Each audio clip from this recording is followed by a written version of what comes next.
बिस्मिल्लाहिर्रहमानिर्रहीम।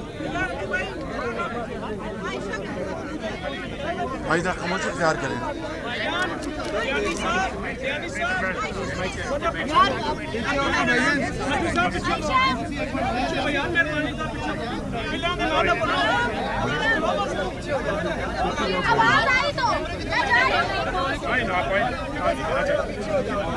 थोड़ा आगे हो जाए भाई जरा शुरू करते हैं। बिस्मिल्लाहिर्रहमानिर्रहीम। ये कैमरा हटा दे भाई, हटा दे भाई, कैमरा नीचे करें, पीछे आप चलेगी बात खामोशी। बिस्मिल्लाहिर्रहमानिर्रहीम।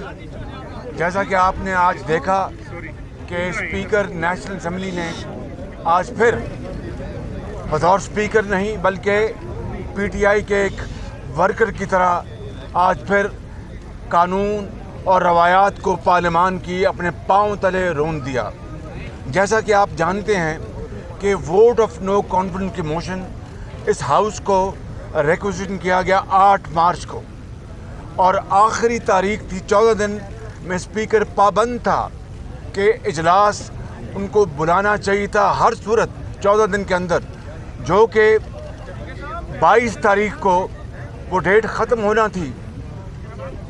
ये जो OIC का जो इजलास था वो 22 और 23 वो मार्च को था और हमने डंके की चोट पर कहा कि हम इन दिनों में हम ना लॉन्ग मार्च करेंगे और ना ही हम कोई एहतजाज करेंगे, क्योंकि